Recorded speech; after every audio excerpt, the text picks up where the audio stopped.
Est-ce que vous pouvez nous présenter l'association Cas d'urgence? L'association Cas d'urgence existe depuis 10 ans bientôt. Elle a été créée parce que je trouvais que rien n'était fait pour les familles monoparentales. L'association Cas d'urgence a été créée il y a 10 ans parce que rien n'avait été fait pour les familles monoparentales.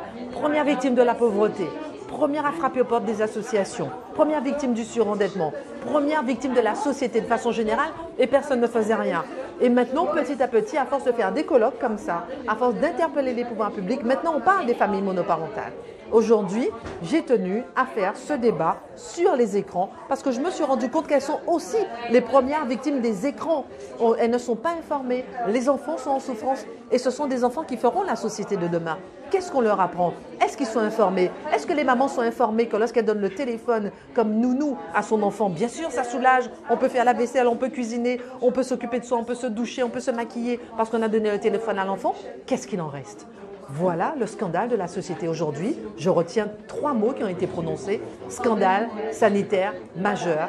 J'ai interpellé un député, j'ai interpellé le responsable de la communication du groupe En Marche à l'Assemblée pour qu'on puisse continuer à se battre sur ce sujet et ne pas laisser la société et nos enfants en péril.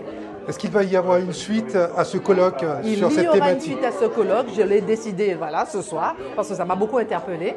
Et on a une base de beaucoup de milliers de familles monoparentales et on fera quelque chose de beaucoup plus grand. Si vous avez d'ailleurs une salle gratuite à nous prêter, on pourra faire un colloque là-dessus en toute puissance. Quels sont les autres sujets que vous envisagez d'aborder dans les jours, les mois qui viennent? Le 21 novembre, je vais faire normalement une journée d'éducation média puisque c'est la journée mondiale de la télé, comme chaque année. Et normalement, ça, je vais peut-être le faire. Je vous fais une petite confidence. Peut-être avec le groupe Canal+, on va faire voilà, quelque chose de sympa à l'occasion de la journée mondiale de la télé. Mais ici, le 21 novembre de l'année dernière, j'ai fait un colloque sur les fake news, par exemple.